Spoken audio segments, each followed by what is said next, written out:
Are they too good not to win this one? Does it have to be France? Are they just a little bit too hot to handle? That is the big question when it comes to France in the Qatar World Cup. Have they come back down to earth after the Euros? It was a bit like Euro 2016. Everyone thought it was theirs. It wasn't. And then they go on and win the World Cup. Will it be the same story this time around for the defending champions of the World Cup? Now, there's a lot to get excited about when it comes to France. Their squad is full of talent from top to bottom. With this squad having underperformed in the Euros but also struggled in the Nations League, will they be out to prove people wrong in Qatar? So, what can you expect? And before we dive into this, if you find value in this video, hit the like button and of course subscribe to the channel. And another reason to subscribe is because we've got so many different previews on the channel right now and there's going to be so much content from Qatar. I'm going to be there for a large majority of the tournament. So if you want to see my reaction and all the content I'm going to do out there, again, hit that button. So what can you expect when it comes to France? Despite having some recent problems in terms of results, France are a team that know where the goal is. France have only failed to score in 2 of their last 25 competitive matches, and that comes from having some of the best players in the world to call upon. We should expect a lot of individual moments from this France team. There's no excuse for it, really. With many star players heading into this tournament on form, we may see some excellent individual match-winning displays from some of these French players, which we'll dive into in just a second. But let's focus on the formation, structure and tactical approach first and foremost. France are very likely to opt for a 3 at the back system in the World Cup. They've dabbled with a 4-3-3 and 4-2-3-1 over the summer in the Nations League. But a defeat to Croatia and a draw versus Austria saw Deschamps scrap any hopes of going into the tournament with a back 4 system, which is going to surprise a few that haven't seen France recently. The 3 at the back system arguably suits them that little bit more, especially with Varane now set to miss the tournament. The wing-backs in the system are also, they offer Deschamps a sort of defensive solidity out of possession as it gives them the opportunity to make it into a 5 when they don't have the ball. This system allows France to play 2 strikers, of course, which is essential when you have the Ballon d'Or winner Karim Benzema and Mbappe as forward options. Furthermore, it allows them to have Griezmann floating in between the lines. Griezmann's been so strong at international level for such a long time, so Deschamps wants to get him in the side. However, this formation does come with its criticisms. It's seen as a very defensive formation. You know, some of the critique that English fans will talk about with the England team, you know, this French squad is pretty outrageous and they are looking to play a back 3 and effectively only 3 attacking players on the pitch, despite France's squad being rife with forward talent.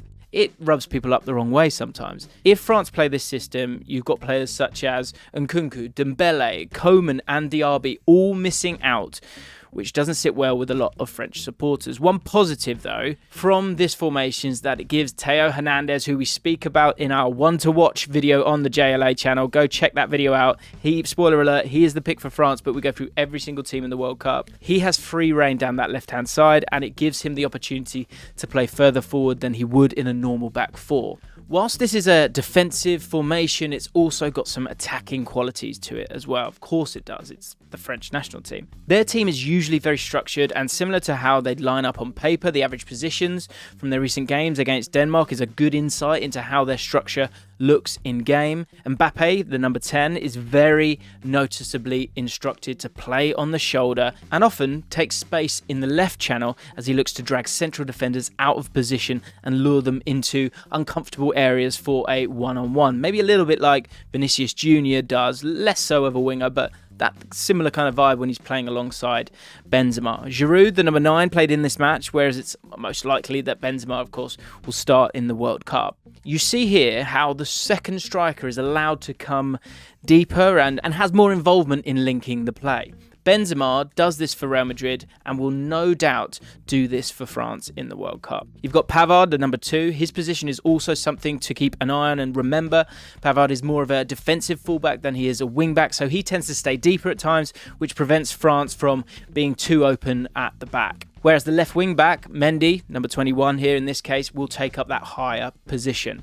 Tchouaméni plays as a single pivot for Real Madrid and is the most defensive midfielder of their three-man midfield. He did play further forward in this match as he took up what would usually be Pogba's role, with Camavinga playing as a 6 and acting as a deep-line playmaker. Despite this not being France's first choice 11, it does give us a sort of understanding of how their 3-4-1-2 system looks in-game.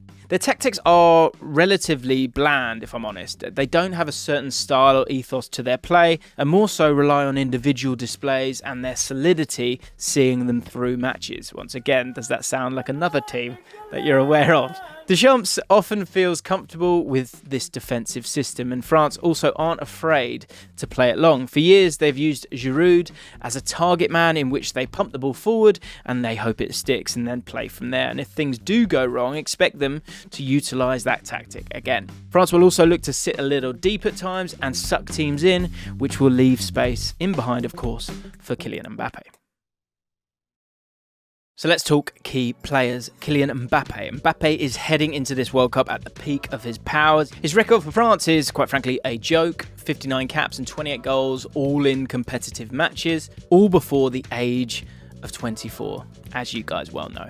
Mbappe's talent allows him to create things from nothing, and that's effectively how they won the World Cup in 2018. Mbappe is even better now, of course, and we may see him carry France to a consecutive World Cup. Again, hot on the scene, William Saliba. I think William Saliba has a big part to play for France. With Varane set to miss the competition, Saliba may be set to start at the heart of the back three. I think this would work well for France because Saliba's distribution could prove key in allowing Theo Hernandez to take up a higher average position on the left, with Saliba looking for those crossfield balls. Saliba may also play a big part in playing in Mbappe when he makes those runs in behind. So France undoubtedly have the best squad in this tournament and should win it from quality alone, but the criticism always launched at them is these players are capable of so much more. It's an understandable point considering the talent that they have. However, if they are able to sort of scumbag their way to another World Cup playing bland football and relying on their stars, I don't think anyone's going to care. They should win it. I'm not sure they will win it. What do you guys think? Let me know in the comments down below. Go and check out all the other previews. We're doing so many in the lead up to Qatar. And subscribe to the channel. Thanks for watching. See you next time.